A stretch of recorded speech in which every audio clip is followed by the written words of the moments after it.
신과 은사에 대한 부분을 하도록 하겠습니다. 사실상 절기에 맞춰서 오늘 말씀을 준비할까 하다가 오늘 말씀 속에서도 우리에게 주신 은혜와 감사 부분이 충분히 있더라고요. 그래서 저는 이 말씀을 준비하면서 오히려 감사했습니다. 이게 어떻게 이렇게 하나님이 신묘막측하게 이렇게 그 타이밍을 맞추시는지 너무나 참 감사를 드렸습니다. 바울은 7장서부터 고린도전서 7장서부터 15장까지 고린도 교인들이 질문했던 그러한 질문의 내용에 대해서 답을 하고 있었습니다. 그래서 7장에서는 우리가 결혼과 독신에 대한 부분들 다 기억이 나시는지 모르겠습니다. 기억이 안 나시면 저 유튜브도 들어가셔서 다시 한번 이렇게 보시면 도움도 되고 그렇습니다. 그 다음에 그 8장서부터 10장까지는 무려 3장에 걸쳐서 우상에게 드려진 그런 음식을 먹어야 되느냐 먹지 말아야 되느냐를 답변을 했습니다. 그리고 지난주에는 11장에서는 우리가 어떤 부분에 대해서 했었죠. 모르시면 이제 주보를 보시면 정리가 잘 됐습니다. 그래서 지난주에는 여성들이 머리에 쓰는 문제와 특별히 성만찬에 대한 규례를 예수님께서 바울이 다시 한번 답변해 주는 내용으로 말씀을 전했던 기억이 있습니다. 그리고 오늘서부터 이제 12장서부터 14장까지는 은사에 대한 부분입니다. 아마 성도님들도 이 은사에 대한 부분에 대해서 관심이 좀 있어야 됩니다. 그래서 이 은사에 대해서 말하는데 특별히 신령한 것들이 무엇인지를 바울이 오늘 말씀을 통해서 얘기해 주고 있다는 겁니다. 그래서 1절에서도 나와 있습니다. 그 12장 1절에 보니까 고린도 교인들이 신령한 은사에 대해서 신령한 것이 무엇인지 알기를 원한다 이렇게 바울은 쓰고 있습니다. 그럼 우리가 궁금증을 가져야 됩니다. 어떤 궁금증, 어떤 질문을 던져볼 수 있어요. 도대체 신령한 것이 무엇인가 이런 얘기죠. 우리는 신령한 것이라고 하는 것은 흔히 생각하기는 신비롭고 뭔가 이렇게 초월적인 것으로 생각할 수 있다는 거죠. 실제적으로 사람들이 요즘에 이 신령한 것, 뭔가 신비로운 것, 초월적인 것에 관심이 많기는 합니다. 특히나 코로나19 시절에 사람들이 너무 어렵다 보니까 더 많이 관심이 있는 것 같아요. 예를 들자면 뭐 기례든지 그 다음에 전생, 환생. 요즘에 저도 안 봤습니다만 넷플릭스에서 1위로 하고 있는 그러한 그게 있어요. 그래서 지옥이라는 것이 있습니다. 그게 갑자기 또 1위로 뜨고 있더라고요. 그래서 거기도 저도 잠깐 봤습니다만 죄와 죽음에 대해서 아주 그냥 잘 표현되고 있더라고요. 저는 기독교적인 건 아닙니다. 이렇게 기나 환생 또는 운세, 이런 거에 대해서 관심이 많이 있습니다. 그리고 기독교인들 중에서는 특별히 이 신령한 것이다라고 하니까 뭐에 대해서 특별히 얘기합니까? 안수기도 하고, 그러니까 막 병도 낫고, 막 귀신이 쫓겨나가고, 이런 것들에 대해서 우리는 신령하다 이렇게 얘기할 수가 있습니다. 물론 일부분 맞는 부분도 없지 않아 있습니다.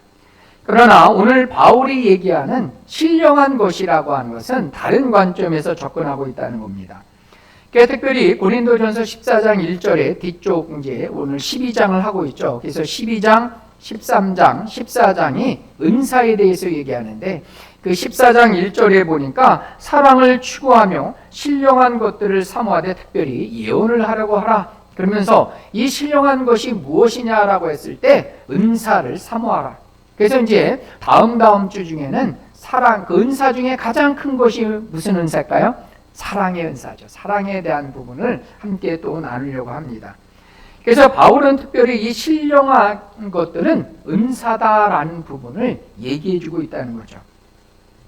그래서 오늘 말씀을 통해서는 우리는 은사의 본질에 대한 부분도 알아야 되지만 더 중요한 것이 뭐냐면 은사를 어떻게 사용하느냐라는 부분입니다. 그래서 우리가 어떻게 그것을 사용하는 사람들의 모습에 대한 부분을 우리가 함께 나누려고 합니다. 특별히 바울은 오늘 말씀 2절에 보니까 이 신령한 자는 어떤 사람이라고 그랬습니까? 바로 우상을 떠나는 자, 우상과의 관계를 끊은 자라는 거죠.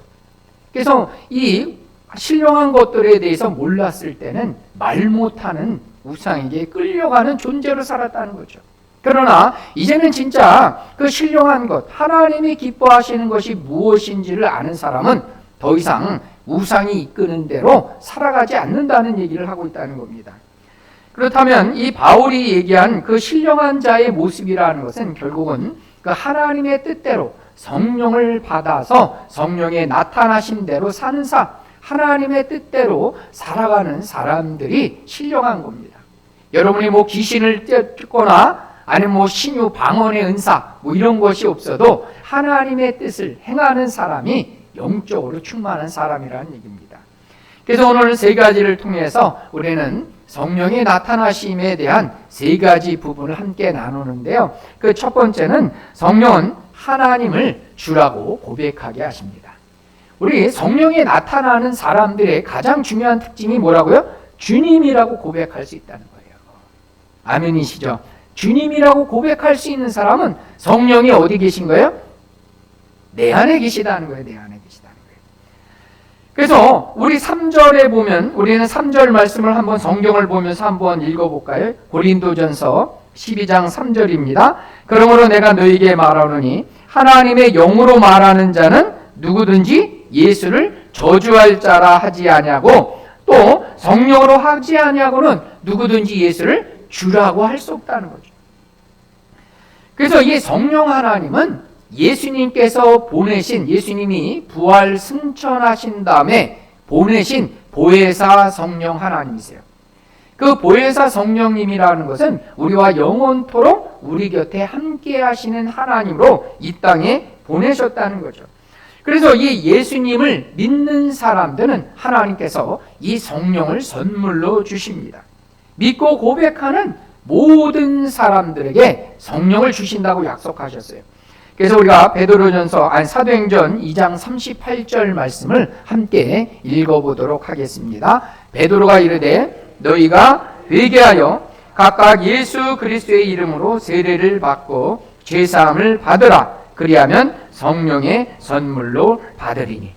여러분, 이 성령은 이 믿고 예수님을 믿고 회개하고 믿고 주님을 고백하는 모든 사람들에게 선물로 주신다는 거예요. 아멘이시죠? 그래서 예수를 믿고 회개하고 믿고 주님이라고 고백하는 모든 사람들에게 주시는 무엇이 이 성령 하나님이라는 거죠. 그래서 이 성령 하나님은 우리와 함께 하시면서 이 성령이 하시는 역할이 엄청 많아요. 성경 속에서 보면. 그래서 근데 그 중에서 두 가지만 소개해 보겠습니다. 그래서 첫 번째는 이 성령 하나님은 요한복음 14장 26절인데요. 우리 같이 한번 읽어보도록 하겠습니다. 보혜사 곧 아버지께서 내 이름으로 보내실 성령, 그가 너희에게 모든 것을 가르치시고 그가 너희에게 말한 모든 것을 생각나게 하시리라. 아멘. 그래서 왜 보혜사라고 하시냐면 믿고 고백한 사람들에게 늘 함께 하시는 하나님이세요. 그래서 그것을 보혜사 성령님이다 이렇게 얘기합니다. 그래서 이 보혜사 성령님은 우리와 함께 하시면서 그분이 하시는 것은 뭐냐면 가르쳐 주세요. 아멘이시죠? 성경이 여러분들 무슨 뜻인지 잘 몰라요. 그러면 여러분 성령 하나님 깨닫게 해주세요. 기도하시면 되는 거예요. 아니면 그래도 성령 하나님이 안 가르쳐 주지는 없지만 그래도 잘 이해가 안 되면 저한테 전화하셔서 물어보시면 됩니다. 근데 이 성령 하나님은 우리에게 생각나게 하세요. 하나님의 뜻이 무엇인지, 말씀이 무엇인지를 우리에게 생각나게 하시고 가르치시고 그 가운데 인도하시는 역할을 하시는 분이 성령 하나님이라는 거죠. 그러니까 예수님은 한 분밖에 안 계셨잖아요. 그리고 그분은 그 하나님 보좌 우편에 앉아 계셨어요. 그리고 그 하나님이 부활 승천하신 다음에 예수께서 뭘 보내셨어요? 성령을 다시 보내주신 거예요. 그러니까 믿는 사람 누구에게나 성령 하나님이 함께 하시는 그 은혜를 베푸시는 거예요. 그래서 예수님은 뭐라고 얘기하셨냐면 내가 떠나가는 것이 너에게 유익하다라고 했어요. 왜 유익해요? 하나님을 다 만날 수 있기 때문에. 믿고 고백하는 누구에게나 이 성령 하나님과 동행하도록 그래서 가르치시고 생각나시고 우리의 삶을 인도해 주시는 은혜를 베풀어 주셨다는 겁니다. 그 다음에 또 한 가지 성령 하나님은 오늘 말씀처럼 주님이라고 고백할 수 있는 거예요. 하나님의 자녀인 것을 인쳐주시고 인이라는 것은 영어로 말하는 스탬프입니다. 스탬프로 도장을 꽝 찍은 거예요. 너는 하나님의 자녀다. 그래서 하나님을 우리를 주라고 고백하고 또 아버지라고 고백할 수 있는 것은 성령 하나님이 그렇게 하셨다는 거예요. 로마서 8장 16절 말씀을 같이 한번 읽어보도록 하겠습니다. 성령이 친히 우리의 영과 더불어 우리가 하나님의 자녀인 것을 증언하나니. 아멘. 그래서 그 성령 하나님은 인쳐주시고 하나님의 자녀인 것을 확증해 주시고 그래서 아버지라 부를 수 있고 주님이라고 고백할 수 있게 하시는 것이 누구예요? 성령 하나님의 역할이라는 거죠. 그래서 오늘 고린도전서 12장 2절에 나온 대로 누구든지 하나님의 성령이 우리 안에 있기 때문에 우리는 뭐라고 고백하는 거예요? 주님이라고 고백하는 거예요. 하나님을 아버지라고 고백할 수 있는 게 그게 성령 하나님께서 하시는 역할이라는 겁니다. 그래서 이렇듯이 신령한 자들은 뭔가 신비로운 게 아니에요. 뭔가 초월적인 능력을 행하는 것이 아니라 우상과의 관계를 끊고 하나님과의 관계가 새롭게 된 사람들이 신령한 자예요. 고로 저와 여러분들이 어떤 사람이에요? 신령한 자예요. 뭔가 막 능력이 나타나고 말이에요. 할렐루야. 이런 사람들이 신령한 사람들이 아니고, 그죠? 예수님과의 올바른 관계 속에서 살아가는 사람들이 신령한 자라는 거죠. 그래서 이 신령한 자만이, 즉 신령한 자는 뭐예요? 하나님을 아버지로 모시고 예수님을 주라고 고백하는 사람들. 그 사람들은 하늘의 신령한 은혜를 받아 누리며 살아가는 사람들이라는 얘기예요. 저와 여러분들이 그런 복된 인생을 살아가고 있다는 거예요. 그 다음에 두 번째는 이 성령이 나타나신 것은 뭐냐면 은사를 통해서 우리를 함께 유익하게 해주신다는 거죠. 그래서 이 은사라는 것이 이제 본격적으로 4절서부터 나오게 됩니다. 그래서 은사라는 것은 뭐냐면 이 고린도 교인들은 이 은사를 이제 정말 말 그대로 신령한 것으로 여겼어요. 그래서 성령이 나타나는 것에 대해서 그렇게 나타나니까, 그렇죠. 이 방언을 안 하는 사람들의 입장에서 보면 방언하는 사람들을 보면 신기하잖아요. 뭐 귀신 쫓고 병 낫게 이거 신유의 은사 있으면 뭐 신기한 것을 여기서 사람들이 다 글로 몰려가요. 물론 병 낫는 게 중요한 건데 여러분들도 성경에서 보면 예수님이 왜 병을 낫게 하셨어요? 그게 중요한 거죠. 왜 그 병을 난 게 왜 그랬어요? 믿게 하기 위함인 거예요. 그러니까 예수님이 나타나심이지요. 그 예수님이 나타나신 것을 믿게 하기 위해서 기적을 행한 거지 기적이 주요 목적이 아니라는 겁니다. 그래서 근데 이 고린도 교인들도 이 은사가 나타나니까 뭔가 신령한 것으로 여겼어요. 그러니까 이 은사라는 것은 사람을 뭔가 특별하게 보일 수 있는 것은 사실입니다. 그러나 더 중요한 것은 은사를 왜 주셨는지, 그것을 주신 분이 누구인지를 알아야 된다는 얘기입니다. 먼저 이 은사라는 의미는 헬라어로 카리스라는 단어를 씁니다. 이 카리스는 그 원래 뜻이 뭐냐면 은혜라는 얘기예요. 은혜. 그래서 로마서 12장 6절에도 보면 우리에게 주신 은혜대로 받은 은사가 다르다 이렇게 얘기합니다. 그래서 이 은사는 은혜대로 주신 거예요. 그리고 이 에베소 4장 7절에도 보면 우리 각 사람에게 그리스도의 선물의 분량의 은혜를 주셨다는 거죠. 그러니까 하나님께서 이 은혜대로 주셨는데 각자의 분량에 맞게 주신 것이 은사라는 거예요. 자, 이제 여기까지만 아셔도 오늘 교회 잘 오신 거예요. 뭐라고요? 은혜로 주셨는데 그 은혜가 각자의 분량에 맞게 주셨다는 얘기예요. 그래서 이 은사는 그 에베소 3장 7절에 보면 은혜의 선물이에요. 은혜. 성령도 은혜의 선물이고요. 그 다음에 성령을 통해서 주시는 은사도 은혜의 선물이에요. 그래서 저와 여러분들 선물 보따리 풍성하게 받은 사람들이에요. 아멘이시죠? 우리는 그 선물을 늘 풍성하게 받아 누리는 사람들이 저와 여러분들이에요. 그래서 이 은혜는 하나님이 주신 것이기 때문에 내게 아니라는 거예요. 그래서 주신 분이 있다는 거죠. 그래서 우리는 내게 주신 것을 내가 맡아서 관리하는 사람, 그것을 우리는 성경에서 뭐라고 얘기해요? 청직이다 이렇게 얘기합니다. 청직. 그래서 우리는 뭘 잘해야 되냐면 얼마를 많이 주셨느냐 적게 주셨느냐가 아니라 내게 주신 은사를 잘 관리하는 거예요. 이게 더 중요한 거예요. 아멘이시죠? 내게 얼마나 많이 주었냐? 이게 중요한 게 아니라 내게 준 것을 어떻게 해주세요? 분량대로 준 것을 잘 관리하는 겁니다. 그래서 이 베드로전서 4장 10절 말씀을 우리 같이 한번 읽어보겠습니다. 각각 은사를 받은 대로 하나님의 여러 가지 은혜를 맡은 선한 청지기 같이 서로 봉사하라, 이런 얘기죠. 그래서 이 청지기는 뭐예요? 맡아서 관리하는 사람인 거예요. 하나님이 주신 것을 우리는 뭐예요? 맡아서 관리하는 사람들이라는 거죠. 어떻게 관리해요? 봉사하게끔. 서로 봉사하게. 선한 청지기가 되어서 내가 주신 것으로 갖고 뭐 하라고요? 내 창고 가득히 채우고 자랑하려고 하는 것이 아니라 뭐 하려고? 봉사하려고. 그것도 나를 위해서가 아니라 서로 봉사하게 하기 위해서 하나님이 주신 것입니다. 그래서 우리는 이 하나님이 나에게 주신 뜻을 잘 깨달아 알고 하나님의 뜻대로 사용하는 것이 너무나 중요하다는 얘기예요. 이게 하나님의 은사를 주신 겁니다. 그래서 이것이 오늘 말씀 7절에도 정확히 본문 12장 7절에도 은사를 주신 목적이 정확하게 나와 있습니다. 12장 7절 말씀 같이 한번 읽어보겠습니다. 각 사람에게 유익하게 하려 하심이라. 아멘. 뭐 때문에 주셨다고요? 유익하게 하시기 위해서. 유익하게 하시기 위해서. 그래서 이 은사를 주신 것은 교회 공동체의 유익을 위해서 주신 것이라는 거예요. 그래서 은사를 주셔서 조금 전에 얘기한 대로 베드로전서 4장 10절에 나온 대로 선한 청지기 같이 서로 섬기고 봉사하기 위해서 그것을 주셨다는 거예요. 근데 이제 고린도 교회를 보면 사실 은사가 넘치는 교회였어요. 여러분들 가만히 고린도 교회도 그렇지만 은사가 많은 게 좋을까요? 좋은 게 좋을까요? 당연히 많은 게 좋죠.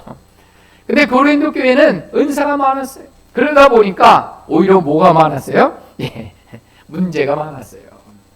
사실상 우리는 가진 게 없으면 겸손해질 수가 있어요. 일반적으로. 근데 가진 게 조금 있으면 제가 금요일도 얘기했죠. 말씀 가운데. 오히려 강성해지니까 우시왕이 그랬잖아요. 강성해지니까 그 다음에 어떻게 했어요? 교만해졌다고 했어요. 성경은 정확하게 그것을 우리에게 말해주고 있다는 얘기입니다. 여러분 고린도전서 1장에 보니까 고린도 교회는 어떤 교회냐면 은사에 있어서 부족함이 없다 이렇게 얘기하고 있어요. 은사에 있어서 부족함이 없는 교회가 고린도 교회였어요. 근데 그 은사가 많은 것으로다가 오히려 어떻게 했어요? 분당을 짓고요. 예배의 질서를 어지럽게 만드는 사람들이 고린도 교인들이었다는 겁니다. 그래서 오늘 말씀을 통해서 이 바울은 은사를 주신 목적이 뭐냐 이런 얘기죠. 그것을 이 고린도 교인들에게 설명해 주고 있다는 얘기입니다. 여러분께서 오늘 말씀 7절처럼 은사를 주신 목적은 뭐예요? 교회를 아름답게 섬겨서 서로 유익을 주기 위해서 줬다는 거예요. 여러분들이 예를 들어서 저처럼 가르치는 은사가 있으면 어떻게 하시면 되는 거예요? 가르치시는 거예요. 섬기는 은사가 있으면 어떻게 되세요? 섬겨주는 거예요. 나에게 위로의 은사를 주셨어요. 그러면 열심히 위로하시는 거예요. 그게 하나님이 나에게, 그래서 교회 공동체를 건강하고 든든하게 세우는 것이 이게 은사를 주신 목적이라는 겁니다. 나에게 주신 은사에 맞게 내가 그것을 가지고 섬기는 거예요. 그러면 아름다운 목소리를 주셔서 뭐 하세요? 오늘 성가대처럼 또 그렇게 찬양으로 영광 돌리는 거예요. 내가 받은 것으로 교회를 섬기라고, 봉사하라고. 그래서 한 몸을 이뤄가도록 상합하고 연합해서 한 몸을 이뤄가는 것이 은사를 주신 목적이라는 얘기입니다.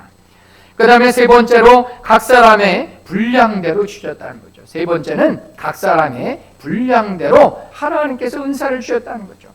그래서 오늘 본문의 8절서부터 10절까지 보면 몇 가지 은사가 나올까요? 전부 다 9가지 은사가 나옵니다. 고린도전서 12장에는 이제 9가지 은사가 나오는데요. 거기 보면 첫 번째 무슨 은사가 나와요? 지혜의 말씀이 나오고요. 그 다음에 지식의 말씀, 믿음의 은사, 병 고치는 은사, 능력 행함, 예언, 영들을 분별하고 각종 방언을 말하고 방언을 통역하는 은사를 주셨다는 거예요. 여러분 그러면 여기서 이렇게 딱 보면 나는 받은 게 없네 이렇게 생각할 수 있어요. 조금만 기다리세요. 예.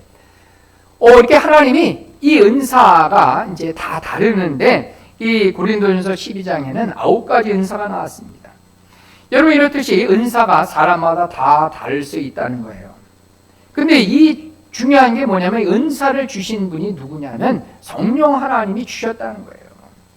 그래서 성령 하나님이 주시는 그 사역 중에 하나인데 그것이 11절에 나와 있습니다. 본문 우리 11절 말씀을 같이 한번 읽어보겠습니다. 이 모든 일은 같은 한 성령이 행하사 그의 뜻대로 각 사람에게 나누어 주시는 것이니라. 우리 다시 한번 읽어볼까요? 이 모든 일은 같은 한 성령이 행하사 그의 뜻대로 각 사람에게 나눠 주시는 것이니라. 아멘. 그죠? 하나님의 뜻대로, 성령 하나님의 뜻대로 각 사람에게 나눠주는 거라는 거죠. 그래서 우리는 이제 아까도 조금 전에도 얘기했지만 내가 어떤 은사를 가졌느냐, 남보다 내가 더 많이 가졌느냐, 적게 가졌느냐, 이것이 중요한 것이 아니라는 거죠. 계속 얘기하지만 은사의 종류가 다른 것처럼 각자 다르게 주신 거예요. 그래서 우리는 내가 받은 은사를 어떻게 사용하느냐 이것이 더 중요하다는 거예요. 그래서 우리는 은사를 사용함에 있어서 우리는 두 가지를 항상 기억해야 됩니다. 그 첫 번째는 각자의 분량대로 주셨다는 거예요. 각자의 분량대로. 그래서 이제 제가 표를 하나 간단히 보여주면 로마서 12장 6절에도 보면 이제 우리가 또 다른 은사가 7가지 나옵니다. 한번 보여주시면요. 우리가 고린도전서 12장엔 주로 외적으로 나타나는 은사에 대해서 나오고요. 그 로마서 12장에 보면 7가지 은사가 나오는데 이거는 우리가 잘 보이지 않는 은사들이에요. 로마서 12장에는 어떤 은사가 나왔어요? 예언, 섬기는 일, 가르치는 일, 위로하는 일, 구제하는 일, 다스리는 일, 긍휼을 베푸는 일 등이 나와 있다는 거죠. 여러분께서 이게 저도 물론 당연히 목사기 때문이기도 하지만 고린도전서 12장에 나타난 은사가 있어요. 근데 실제적으로 목회를 하다 보면 오히려 로마서 12장의 은사가 더 많이 필요합니다. 우리에게는 어떤 은사가 있어야 돼? 우리가 불쌍히 여기는 긍휼의 은사가 있어요. 여러분 이거 정말 하나님이 주신 좋은 마음이에요. 위로해 주는 것, 섬겨주는 것. 여러분 이것보다 더 좋은 은사가 없다는 거예요. 그래서 이제 저를 보시고요. 그래서 우리는 이 가르치는 일은 물론 앞에 서서 저처럼 앞에 서니까 이거 더 큰 은사처럼 보이고요. 남의 마음을 위로하고 알아주고 위로하고 긍휼히 여기는 거는 눈에 보이지 않으니까 이거는 더 나쁜 은사는 아니지만 더 열등한 그런 은사라고 생각하시면 안 된다는 겁니다. 그래서 은사는 뭐예요? 각자 분량에 맞게 해주신 거예요. 그래서 중요한 건 뭐였어요? 그것에 맞게 내가 그것을 사용하는 것이 더 중요하다는 얘기예요. 그래서 로마서 우리는 12장 3절 말씀을 한번 읽어보도록 하겠습니다. 로마서 12장 3절입니다. 내게 주신 은혜로 말미암아 너희 각 사람에게 말하노니 마땅히 생각할 그 이상의 생각을 품지 말고 오직 하나님께서 각 사람에게 나눠주신 믿음의 분량대로 지혜롭게 생각하라. 그 이상의 생각을 품지 말고 내 믿음의 분량에 맞게 해주셨다는 거예요. 아멘이시죠? 여러분께서 저도 가끔 얘기하지만 많이 받은 것은 많이 일해야 돼요. 여러분들 많이 받으신 분들은 바빠요. 그렇잖아요. 교회도 보면 많이 받은 사람이 이것도 하고 저것도 하고 북치고 장구치고. 근데 여러분들 아까도 얘기했지만 내가 위로하는 것, 그건 한 사람만 찾아가서 위로해 주시면 되는 거예요.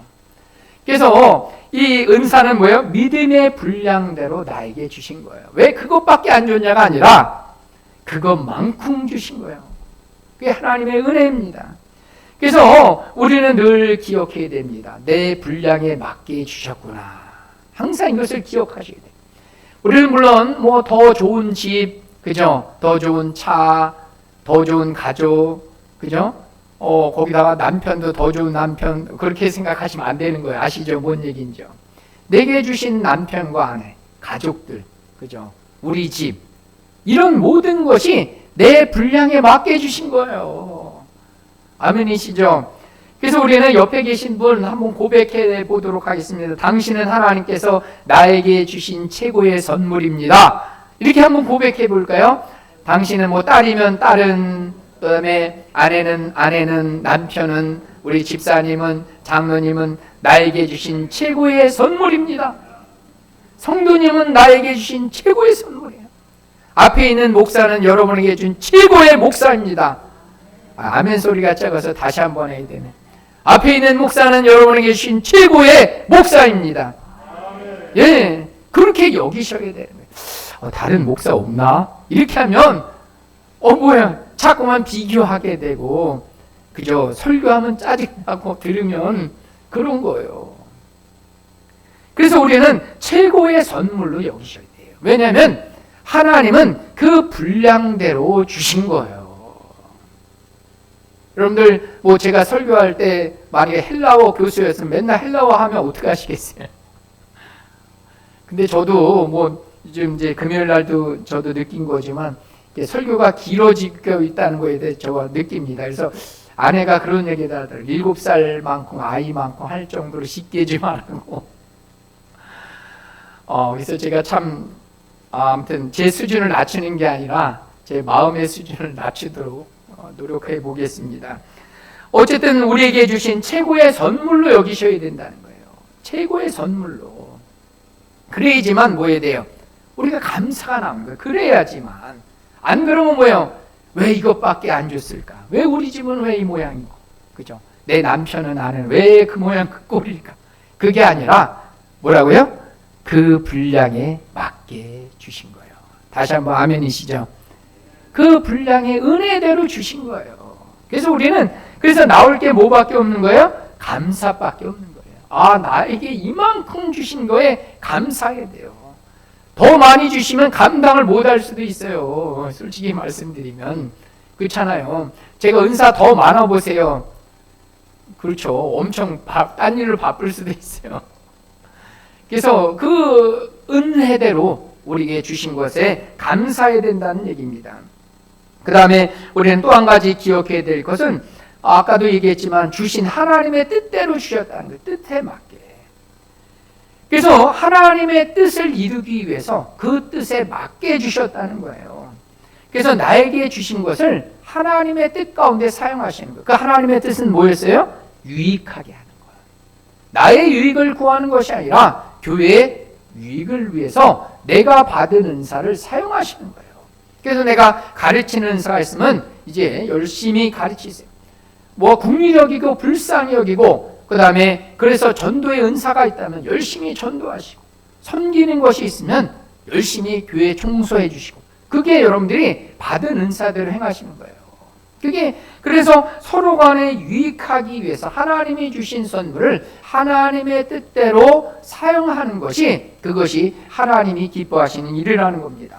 그래서 이제 말씀을 맺히면서 오늘은 추수감사절이지만 특별히 은사에 대한 부분을 했어요. 은사는 뭐라 했어요? 하나님의 은혜의 선물이에요. 내게 주신 것이 그것이 나에게는 족한 겁니다. 그게 족한 거예요. 더 많이 주셨다고 행복해지는 게 아니에요.